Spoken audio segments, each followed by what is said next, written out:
Նա սովոր է ցանկացած դժվարության նայել ժպիտով։ Նա չի վախենում սովորել նորը։ Չի վախենում նաև իր կյանքի փոփոխություններից, քանի որ գիտի, որ յուրաքանչյուր փոթորկից հետո միշտ ծագում է արևը։ Իմ հյուրն է այսօր Արտյոմ Հակոբյանը իր որդիների Էրիկի և Էդվինի հետ միասին։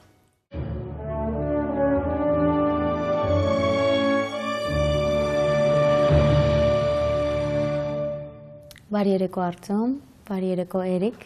բարի երեկո Էդվին։ Բարի երեկո Հրաչուհի։ Անչափ ուրախ եմ, որ այսօր այստեղ եք ինձ հետ Սպիտակ անկյունում քո հմայիչ երկու որդիների հետ, գիտեմ, որ նաև աղջիկ ունես։ Այո, ուղղակի նա դեռ փոքր է, կարծում եմ, որ չէինք զրուցի, ուղղակի կզբաղվեինք նրանով, եթե վերեինք։ Արի փորձենք մի փոքր ետ գնալ եւ հիշել, թե ինչպիսին էիր դու փոքր ժամանակ, ամաչկոտ էիր, ակտիվ էիր, չար էիր։ Երևի թե բոլոր թվարկած հատկանիշները ունեցել եմ, եւ չար եմ եղել, եւ ամաչկոտ ու համեստ եմ եղել միաժամանակ, այսպես միանշանակ ասել, որ այդ դրանցից մեկը ավելի շատ ընդգծված է եղել, այդպես չի։ Ինչպես բոլոր երեխաները, կարծում եմ, մանկությունում ունենում են տարբեր այսպես ժամանակներ, փոխվում են եւ դեպի այն կողմ եւ դեպի այս կողմ։ Ну ավելի շատ երևի այտենց եղել եմ համեստ, քանի որ դաստիարակությունս ընտանիքում եղել է այդպեսին դասախոսների ընտանիքում եւ հայրս եւ մայրս այսպես դասավանդել են։ Իհարկե փորձում էին ավելի այսպես համեստ ոգով ինձ դաստիարակել։ Բնականաբար բակում եղել եմ չար, ավելի քան համեստ։ Այդպես։ Հիմա երբ նայում ես որդիներիդ, որ հատկանիշն է, որ տեսնում ես քո միջից, որը քեզ է շատ հատուկ Էրիկի մեջ եւ որը Էդվինի։ Երևի թե Էրիկի մեջ ավելի շատ դեպի այդ համեստությունը, ամաչկոտությունը, Էդվինի մեջ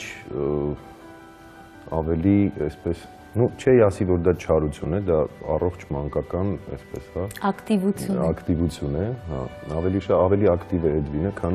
Էրիկը։ Էրիկը մի քիչ ավելի երևի թե այսպես ռոմանտիկ մարդ է։ Էդվինն էլ ունի իր մեջ այդ ռոմանտիզմը, բայց բացահայտ ցույց չի տալիս։ Ավելի շատ ինքը դեպի այդ ակտիվն է եւ մանկականը։ Բայց նրանք երկուսն էլ, այսպես ասեմ, հանգիստ իրենց մոտ կարող եմ ասել եւ ասում եմ միշտ, որ ես հպարտ եմ իմ տղաներով, որովհետեւ իրենք իսկապես համադրել են, համատեղել են իրենց մեջ բոլոր նորմալ իրենց հասակակից մարդկանց հատկանիշները։ Եվ ուսման մեջ են շատ այսպես առաջադեմ եւ նաեւ ունեն ցանկությունը սովորելու։ Եվ բակում այնպիսին են, ինչպիսին պիտի լինեն բակում, այսինքն չեն առանձնանում մյուս երեխաներից, ոչ վատ, ոչ լավ կողմերով, այսինքն այնպիսին են, ինչպիսին իրենց հասակակիցները։ Եվ փառք Աստծո նաև, որ ամեն մեկը ունեն այս տարիքում արդեն իրենց ընտրած ճանապարհը, կարծում եմ, որ այդ ճանապարհով էլ կգնան։ Մենք անպայման դրա մասին դեռ կխոսենք, բայց հարցս ուղղված է տղաներին։ Որ հատկանիշն է ձեր հոր մեջ, որ ամենից շատ եք գնահատում։ Որ հատկանիշը ինչն ես ամենից շատ սիրում պապայիդ մեջ։ Որ ձգտողը։ Ամեն անգամ ձգտում է լավին, ավելի լավին ամեն ինչի մեջ։ Ձգտումին ասել։ Նպատակին հասնելու մասին է խոսքը։ Էդվին, համակարծիք ես եղբորդ հետ։ Եթե մի խոսքով փորձես նկարագրել մանկությունդ, որը կլինի այդ բառը։ Մի խոսքով, այսինքն ես կարող եմ երևի թե ասել ուղղակի մանկություն, ոչ մի բնորոշող խոսք չօգտագործելով, որովհետև կարծում եմ, որ մանկությունը ինքը իր մեջ հենց պարփակում է հենց այդ ամբողջը, ինչ որ պետքա լինի, այսինքն եթե դու ունեցել ես մանկություն եւ համարում ես, որ դու քո մանկությունը սիրում ես, հենց այդպես է։ Ես իմ մանկությունը սիրում եմ, միշտ հիշում եմ եւ միշտ հիշում եմ ժպիտով։ Իհարկե եղել են տարբեր խնդիրներ, հասակին համապատասխան, բայց ընդհանուր առմամբ ես կարող եմ ասել, որ երջանիկ մանկություն եմ ունեցել։ Իսկ ո՞րն է այն դրվագը քո մանկության, որին ավելի հաճախ ես վերադառնում։ Շատ են դրվագները, եթե ժամանակաշրջանով վերցնեմ, որ տարիքին եմ ավելի շատ անդրադառնում, երևի այ հենց իրենց այս տարիքին, որովհետև այս տարիքում է, որ սկսում ես արդեն ինչ-որ բան գիտակցաբար անել մտածելով, չգիտեմ, առաջին միգուցե սիրահարվածությունը դպրոցում դասարանով, չգիտեմ, դասերից փախչել այդ ճարություններն էլ բնականաբար, գնալ կինո, գնալ ման գալու այգի եւ այլն, այդ ամեն ինչը կարծում եմ, որ ամենահետաքրքիր ժամանակաշրջանն է։ Ավելի շուտ, եթե գնանք ավելի վաղ տարիք, կարծում եմ այնտեղից դժվար է հիշել շատ ավելի մանրամասն դրվագներ, որովհետև դա այն շրջանն է, երբ ծնողներն են ավելի շատ քեզանից ստանում են հաշվիքը, եւ ծնողներն են հիշում ավելի շատ, բայց բնականաբար դրա մասին էլ խոսում ենք տանը շատ երբեմն հիշում։ Հիշում ես առաջին սիրահարությունդ, ով էր նա եւ դու քանի տարեկան էիր։ Ես 13 կամ 14 տարեկան էի։ Համարյա Էրիկի տարիքին։ Էրիկի տարիքին, հա, հենց այսպես 13-ից դեպի 14։ Եվ մեր դասարանում մի աղջիկ կար, Մերի անունով, շատ տենց սիրահարվել էի մինչև ականջներս, բայց այսպես չստացվեց ոչինչ, որովհետև հենց այդ տարիքն է, երբ չես կարողանում ճիշտ արտահայտել ինչ ես մտածում եւ ոնց է այդ սերը, հա, քեզ մեջ։ Երևի թե այդտեղ համեստությունս ավելի շատ գերիշխեց եւ չկարողացա նրան տեղ հասցնել ճիշտ ինչ որ ուզում էի, բայց հետո իմացա, որ ինքն էլ այդ նույն բանը զգացել, ինքն էլ ունեցել է համակրանք իմ հանդեպ, ինքն էլ բնականաբար չի արտահայտվել եւ այդպես ամեն ինչ անցավ։ Հիմա երբեմն շփվում ենք իրար հետ, հիշում ենք այդ տարիները, ասում եմ, հիշում ես, հա, որ իմանայի ես էլ ու տենց ընկերներ ենք, շատ լավ ընկերներ ենք հիմա։ Խիստ հայրիկ է։ Չափի մեջ ամեն ինչ։ Չի ասի, որ խիստ է շատ։ Համ ընկերական, համ խիստ։ Երբեմն ընկերական, երբ որ պետք է այդ ջղայնությունն էլ կա, որ ասենք չար ենք պահում մեզ կամ ինչ-որ սխալ բան ենք անում։ Երկուսն էլ։ Այսինքն ընկալում եք, դա հանգիստ եք վերաբերում այդ ջղայնությանը, որովհետև ընկերական եմ ջղայնանում։ Էրիկը նվագում է ջութակ եւ Էդվինը խաղում է ֆուտբոլ։ Այո։ Սկսենք ջութակից, որովհետև ես եւս ջութակ ժամանակին նվագել եմ։ Ինչպես ստացվեց այդ հանդիպումը ջութակի հետ, ինչպես ընտրությունդ կայացրիր հենց այդ թակուհու վրա։ Դե ես դեռ մանկուց սիրում էի ջութակը, 6 տարեկանում երբ որ նոր տարում ձմեռ պապիկին նամակ էի գրում, ջութակ եմ ուզել։ Հետո դե որ տատիկս հասկացա, որ ես ջութակի հանդեպ անտարբեր չեմ, սիրում եմ ջութակ գործիքը, ինձ 9 տարեկանում տվեց ջութակի, տենց սկսեցի նվագել։ Նորմալ է ստանում այն փաստը, որ օրվա ընթացքում պետք է պարապել 2-ից 4 ժամ։ Հա։ Դա սիրելի զբաղմունք է քեզ համար։ Պարապում եմ ամեն օր էլ այդ քանակի մեջ ժամային։ Էդվին Հենրիկ Մխիթարյան։ Չէ։ Չէ։ Տարբեր։ Ով։ Հենրիկ, Լեոն Մեսի։ Տարբեր։ Դու հստակ որոշել ես քեզ համար, որ ֆուտբոլը քո ապագան է ու դու տեսնում ես քեզ այդ դաշտում։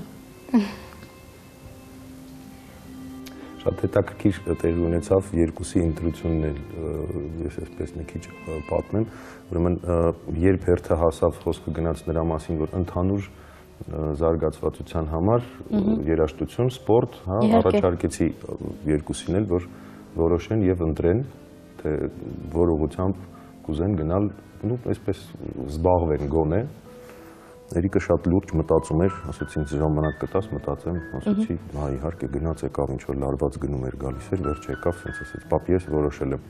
ես ուզում եմ գնամ ջութակի։ Մեկ հետաքրքիր որոշում եւ շատ ուրախալի, եւ երբ Էդվինը գնաց եկավ նույն մտահոգված դեմքով, մոտեցավ, ասեց ես էլ եմ որոշել պապ ֆուտբոլի, ֆուտբոլը ինքը մի քիչ ավելի երեխաների ընտրության ստանդարտի մեջ է, ես ինձ շատ հանգիստ ասացի, հա, շատ լավ է կգնանք ֆուտբոլի, ասեց, բայց դարպասապահ։ Ինքը հիմա դարպասապահն է իրենց թիմում լավագույններից մեկը, որովհետև ինքը հիմա առաջին համարով դարպասապահի առաջին կազմի հիմնական դարպասապահն է եւ շատ մեծ հաջողությունների ենք սպասում։ Ինքը իրականում ֆուտբոլա սերա ֆանատ է շատ ուժեղ։ Հիմա ուղղակի այդպես համեստություն անում, իբր չգիտի ֆուտբոլիստներին կամ ամաչում է մի քիչ, ոչինչ։ Հիմա իր մեջ այդ մյուս հատկանիշն է, էլի խոսում։ Ինքնուրույնություն սովորեցնում ես նրանց։ Իհարկե, անպայման։ Ինքնուրույնության առաջին, կարծում եմ, գրավականը այս տարիքում նա է, որ արդեն ինքնուրույն սկսեն հաճախել բոլոր այն տեղերը, որտեղ հաճախում են, որտեղ քանի դեռ ձեռքից բռնած տանում ես եւ բերում ես, այդ ինքնուրույնությունը այդտեղ իրենք չեն զգում։ Բնականաբար ինչքան էլ տանը փորձես ասել, որ դու պետք է լինես ինքնուրույն, այդ ինքնուրույնությունը պետք է թույլ տաս, որ ինքը կարողանա սովորի։ Հիմա արդեն իրենք ամեն մեկը իրենց այդ հաճախելու տեղերը առանձին գնում են եւ դպրոցը եւ երաժշտության, երբեմն իհարկե գնում ենք, տանում ենք, բայց ավելի շատ փորձում եմ այդպես որ իրենք մենակ գնան եւ այդտեղից արդեն սովորեն։ Ինքդ քո մեջ նրանց տրված ազատության սահմանագիծը գծել ես, թե այնուամենայնիվ վախենում ես։ Մի քիչ հիմա արդեն ավելի հանգստացել եմ, այդ վախը անցել է ինձ մեջ, որովհետև արդեն հասցրել եմ համոզվեմ, որ իրենք թեկուզ փոքր տարիքին, չնայած փոքր տարիքին արդեն կայուն են, հա, ձևավորված մարդիկ են, բնականաբար դեռ շատ պիտի սովորեն կյանքում, բայց որպես էություն իրենք արդեն ձևավորվել են եւ համոզված եմ, որ որքան էլ ազատություն տամ իրենց, չգիտեմ, 100% ազատություն էլ տամ, երբեք չեն շեղվի եւ սխալ ճանապարհով չեն գնա։ Կարող է սխալվեն, բայց շատ արագ կարծում եմ իրենք իրենց սխալը կհասկանան եւ կուղղվեն։ Զգացողությունը երբ ծնվեց աղջիկը, որովհետեւ այնուամենայնիվ սիրելի տղաներ, աղջիկը ասում են ուրիշ է։ Այո, աղջիկա ուրիշ լինելը կարծում եմ իր հենց նուրբ էության եւ ավելի այսպես սեր փոխանցելու մեջ է կայանում,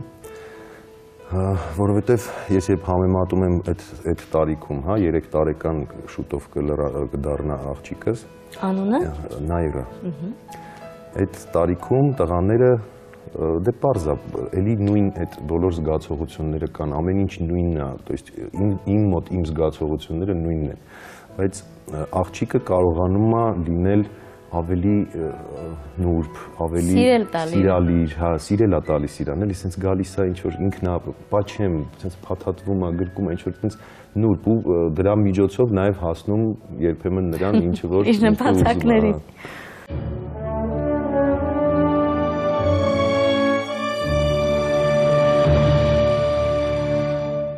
Որն է ձեր հոր ամենակարևոր խորհուրդը, որը միշտ հիշում եք։ Ամենակարևոր խորհուրդը,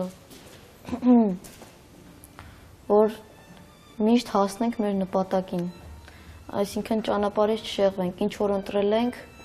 այդ ուղղությամբ էլ շարժվենք։ Նույնն է քեզ մոտ էլ, կարծես մեծ եղբայրդ ասում է այն ամենը, ինչ որ դու մտածում ես լուր։ Նաև կավելացնեմ, ինքը շատ ճիշտ ասում եք, միշտ խոսում ենք դրա մասին եւ ես միշտ իրենց ասում եմ, ինչ որ ընտրել եք, ձեր ընտրածի մեջ եղեք լավագույնը, այսինքն ձգտեք անպայման լինել լավագույնը։ Եթե դու որոշել ես, որ դու պետք է դառնաս ջութակահար, ուրեմն դու պետք է լինես լավագույն ջութակահարը կամ լավագույններից մեկը, այսինքն չպիտի լինի կիսատ պռատ ինչ որ այսպիսի զգացողություն։ Եվ նույնը Էդվինը, այսինքն կարծում եմ, որ այդ ամենակարևորն է կյանքում իմանալ եւ հիշել, որ եթե ինչ որ մի բան անում ես, պետք է դա անել անպայման շատ լավ։ Դու այսօր ավելի շատ ռեժիսոր ես, թե պրոդյուսեր։ Երևի թե պրոդյուսեր եմ ավելի շատ, որովհետեւ շատ սիրում եմ այդ աշխատանքը, շատ հետաքրքիր աշխատանք է, որովհետեւ իր մեջ նաեւ պարունակում է անպայման ռեժիսուրա, այսինքն պրոդյուսերը չեմ համարում, որ միայն այն մարդն է, որը կազմակերպում։ Այդ ամեն ինչը նաև պետք է կազմակերպել շատ էմոցիոնալ, գեղեցիկ եւ նաեւ օգտագործելով մեջը բոլոր էլեմենտները եւ ռեժիսուրայի մտածելակերպը եւ ինքդ պետքա լինես մի քիչ նաեւ այսպես մասնակից որպես դերասան այդ ամեն ինչին։ Երևի թե ինքը ամփոփում է բոլոր իմ ժամանակների արված աշխատանքները իր մեջ։ Պրոդյուսերը մի տեսակ հոր նման է իր երգչի համար, չէ՞։ Դժվար չէ պատասխանատվությունը վերցնել, որովհետև ու նաև ինչ որտեղ ժողովրդական լեզու պիտի օգտագործեմ նազը տանել, որովհետև արտիստները բարդ մարդիկ են, ամեն մեկը ունի իր կապրիզը, իր ցանկությունը, երբեմն արդարացված, երբեմն ոչ։ Ինչպես ես կարողանում դա կառավարել ինքդ քո մեջ ու երբեմն հոգոց քաշել ու ասել լավ։ Սովորել եմ երևի տարիների ընթացքում այդ ամեն ինչը կառավարել էմոցիաներս եւ զգացողություններս, բայց ես պիտի ասեմ արդարացի լինելու համար, որ ես աշխատում եմ մի մարդու հետ, երևի դրանում բախտս բերել է։ Աշխատում եմ մի մարդու հետ, ում առաջին հերթին վերաբերվում եմ որպես ընկեր։ Խոսքը Արամեի մասին է խոսքը, այո, եւ ինքն էլ նույն ձև վերաբերվում է ինձ, այսինքն մենք առաջին հերթին ընկերություն ենք անում, հետո նոր իրար հետ աշխատում ենք եւ իր պարագայում միանշանակ հանգիստ կարող եմ ասել, որ ինքը ուղղակի հենց այնպես նազեր չի անում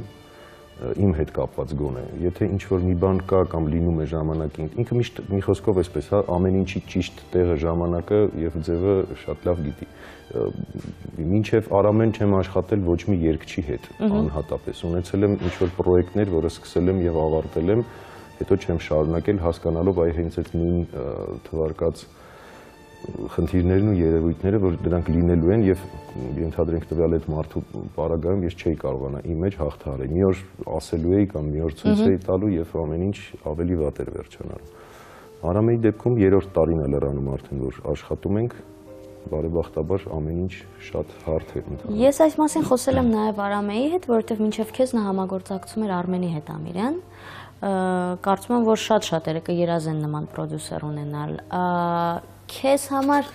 չկար այսպիսի մի մտավախություն, իսկ գուցե ես ինչ-որ մի տեղ թերանամ, որովհետև ակամայից երգչի մոտ կարող է լինել համեմատություն։ Իհարկե մտածել եմ տարբեր երևույթների մասին, բայց ես չգիտես ինչի հանգիստ էի, համոզված էի, որ մեր համագործակցությունը կստացվի։ Դե բնականաբար ես ճանաչել եմ Արամեին որպես անձնավորություն, հա, ոչ թե որպես էկրաններից երգիչ միայն գիտեի։ Շփվել ենք շատ եւ ինձ համար ինքը իսկապես այդ շատ կայուն, հա, ներքին կայացած մարդ էր եւ կարծում եմ, որ հենց դա էր, որ ասենց հանգստություն էր ինձ ներշնչում։ Համեմատություն չեմ կարծում, որ կլիներ կամ կլինի, որովհետեւ այն ժամանակ, երբ Արմեն Ամիրյանի հետ սկսում էին իրենք, հա, ամենաբարդ ճանապարհն են անցել իրենք միասին։ Այսինքն կայանալու ճանապարհը իրենք անցել են եւ ես հանդիպել եմ Արամեին արդեն այն ժամանակահատվածում, հա, երբ որ ինքը արդեն կայացած բավական հայտնի, սիրված մարդ էր։ Այսինքն ինձ մնում էր արդեն այդ ամեն ինչը, նույն այսպես ասեմ, չփչացնել, հա, ավելի, չգիտեմ, ավելի շատ աշխատել դեպի այդ ամեն ինչը պահպանելու վրա։ Եվ ես չեմ ուզում խոսել այսպես, որ ես եմ դրա վրա աշխատում, որովհետև դա սխալ կլինի։ Մեր աշխատանքը համատեղ է, պարտադիր։ Այսինքն յուրաքանչյուր երգի տեսահոլովակի, յուրաքանչյուր պրոյեկտի վրա մենք միասին ենք անպայման ամեն ինչ քննարկում եւ չկա որոշում, որը ես ընդունում եմ միայնակ, միանձնյա եւ նույնը ինքը։ Պարտադիր, եթե ինչ-որ մի բան մտածում ենք, ես քննարկում ենք միասին, եթե ինչ-որ բան մտածում ենք, քննարկում ենք միասին եւ էլի մարդիկ կան մեր թիմում,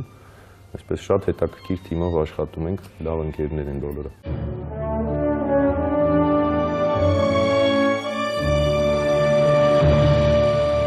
Դու նաև հանդես ես գալիս որպես ռեժիսոր տարբեր տեսահոլովակների։ Ինձ հետաքրքիր է վերջին 3 տարիների ընթացքում դու համագործակցել ես նաև այլ արտիստների հետ։ Այո, որպես ռեժիսոր։ Որպես ռեժիսոր, չկա խանդի զգացողություն, որ իմ պրոդյուսերը նկարահանում է տեսահոլովակ այլ երգիչների համար։ Չէ, միանշանակ չկա, որովհետև կարծում եմ, որ Արամեն համոզված է, որ դա հենց իմ որպես ռեժիսոր համագործակցությունն է եւ ոչ միտեղ չի գնա եւ չի շեղվի։ Կա խանդ, եթե հանկարծ խոսքը գնում է նրա մասին, որ ինչ որ երգիչ դիմել է, ենթադրենք ինձ այն հարցով, որ համագործակցեմ իր հետ որպես պրոդյուսեր, այդ դեպքում միանշանակ եւ դա նույնիսկ խանդ չի, դա այսպես գործնական ճիշտ ջղայնություն կարելի է համարել, որովհետև եթե մենք աշխատում ենք իրար հետ եւ իմ անունը կապված այդ մարդու հետ, հա, այդ երգչի, իսկ ինքը այն երգիչներից չի, որ պրոդյուսերին կիսի անունը, հա, նոր պետք է անունը իր սկսի հնչել կամ եւ այլն եւ այլն։ Այսինքն չէ, Արամեի հետ համագործակցելուց որպես պրոդյուսեր պետք է աշխատել մենակ Արամեի հետ։ Եվ դա ես էլ եմ համարում, որ ճիշտ է։ Ունեմ ժամանակավոր ապետքի պրոյեկտներ, որոնք որ սկսվում եւ վերջանում են, եթե դիմում են ինձ օգնելու առումով, ենթադրենք ինչ որ մի նոր երգիչ ուզում է հասկանալ ճիշտ ուղու վրա ոնց կանգնել, ես այդ հարցում փորձում եմ օգնել, բայց այդպես միանգամյա համագործակցությամբ։ Որտեղից ես ներշնչվում, որտեղ է քո ներշնչանքի աղբյուրը։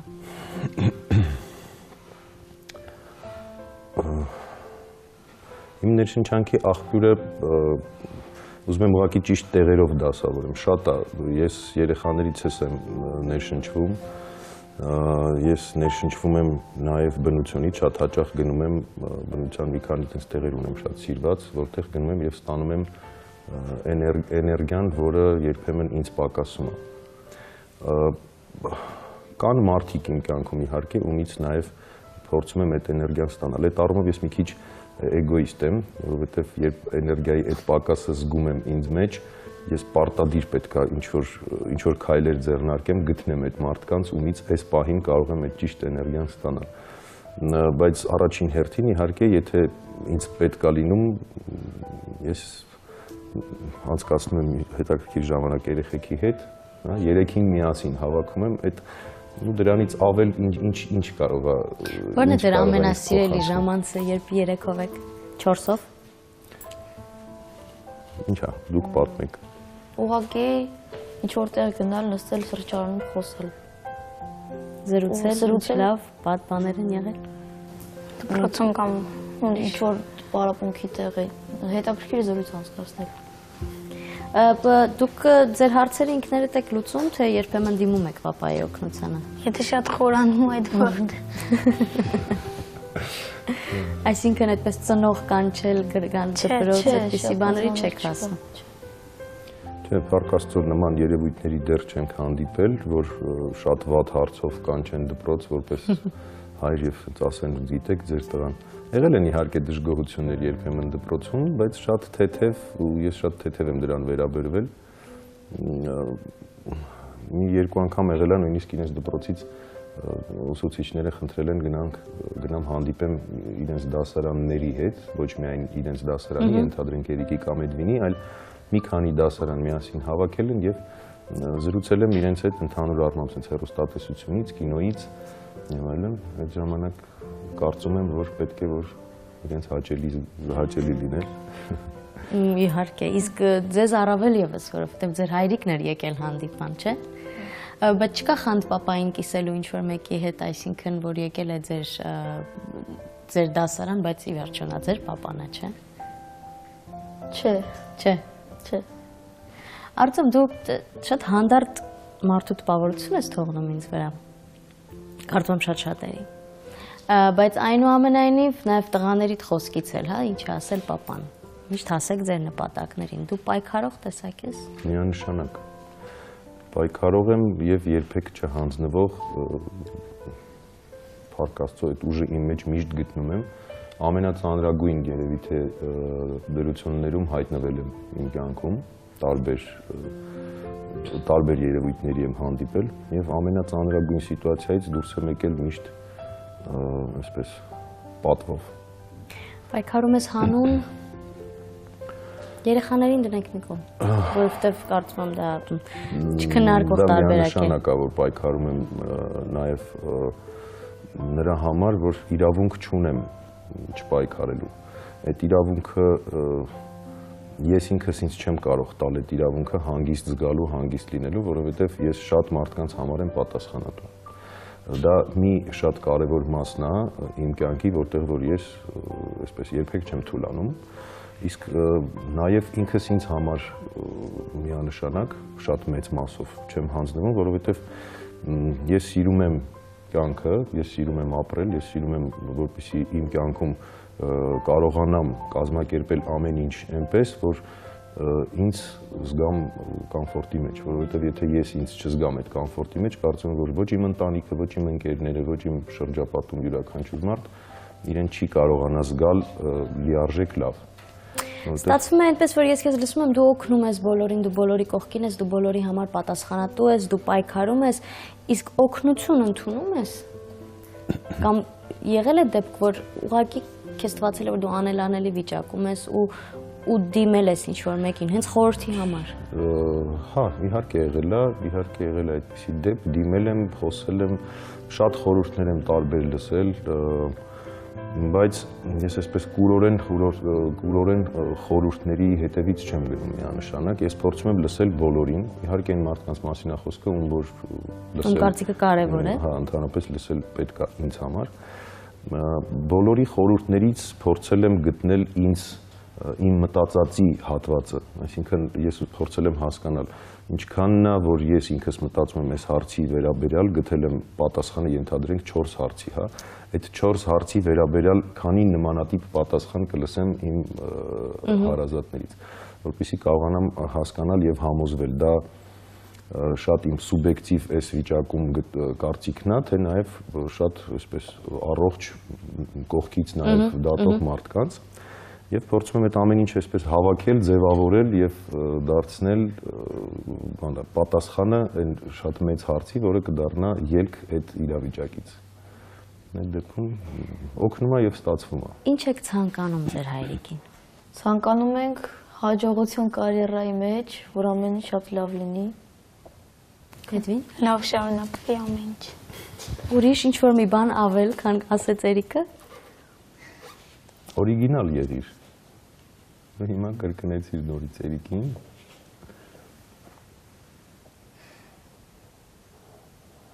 Դուք յուրաքանչյուր հարցում եք այդպես նայում մեկ ուղղությամբ, վեճեր չեն լինում,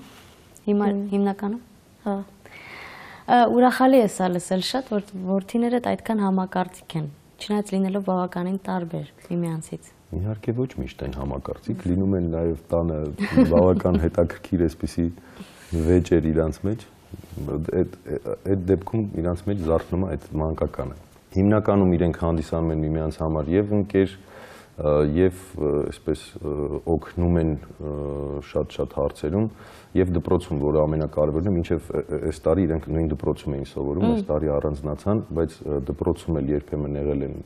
հարցեր, երբ ես իմացել եմ, որ մեկը մյուսին օգնել են, դե տղա են, չէ, ոնց էլ լինի, ինչ որ հարցեր կունենան, վեճեր կլինի, ու Էդվինը այսպես միշտ շատ sense եղբոր կողքը կանգնած է եղել բոլոր հարցերով, բնականաբար Էրիկն էլ Էդվինի կողքին, իսկ Էրիկը ավելի շատ վերցրել է մեծի այդ պատասխանատվությունը իր վրա եւ հա, գնում էր հետաքրքրվում էր ինչպես են դասերը, նույնիսկ իմացել եմ, որ ուսուցիչների հետ է գնացել զրուցել, հարցրել է ոնց է Էդվինի մոտ ամեն ինչ նորմալ է, մի խոսքով այսպես շատ ուրախ եմ եւ երջանիկ, որ իրանք այսպիսին են։ Երևի ավելին ցանկանալու էլ տեղել չկա։ Ես ունեմ, մենք կարող ենք անverջ խոսել, բայց ցավոք սրտի մեր ժամանակն էլ իր սահմաններն ունի։ Եվ ես ունեմ իմ վերջին 10 բլից հարցը քեզ։ Իր, որը միշտ քեզ հետ է։ Ոյ։ Ես այդպիսի սիրված իր չունեմ, անկեղծ որ ասեմ, բայց ինձ հետ է միշտ իմ ժամացույցը, ինձ հետ է միշտ իմ ակնոցը, հեռախոսը, կարծում եմ կենցաղային է շատ այդ, չունեմ ոչ մի հատուկ իր։ Իրադարձություն, որը հիմնովին փոխեց կյանքդ։ Երեխաներից ծնունդը։ Նկար, որը երբևէ որևէ մեկին ցույց չես տվել։ Ունեմ այդպիսի նկար։ Ունես։ Ինչի մասին երբեք չես խոսում հանրության առաջ։ Իմ խնդիրների։ Քո կյանքի կարգախոսը։ Միշտ առաջ։ Ում հետ կցանկանայիր փակված մնալ վերելակի մեջ։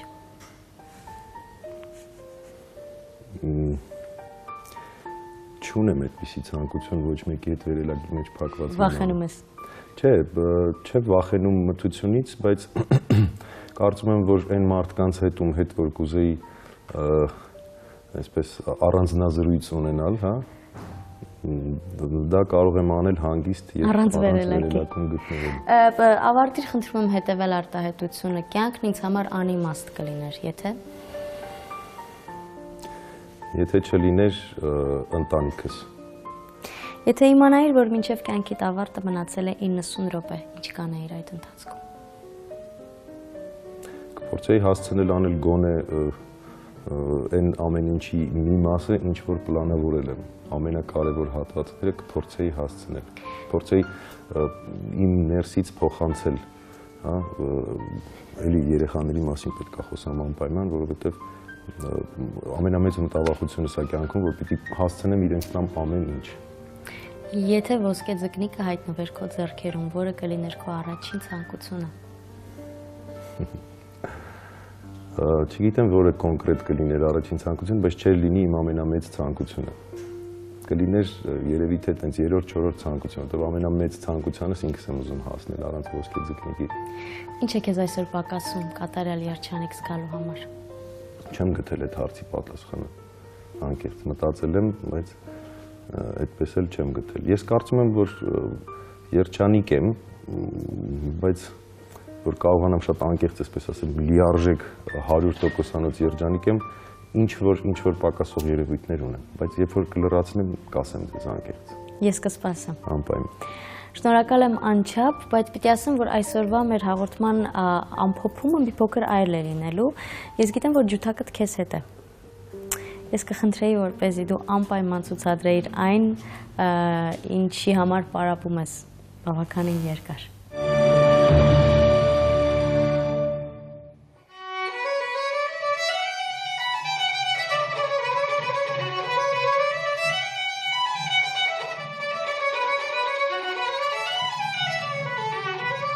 Շատ երաժշտական էր Արտյոմ Հակոբյանի եւ նրա որդիների սպիտակ անկյունը։ Շնորհակալ եմ։ Կհանդիպենք։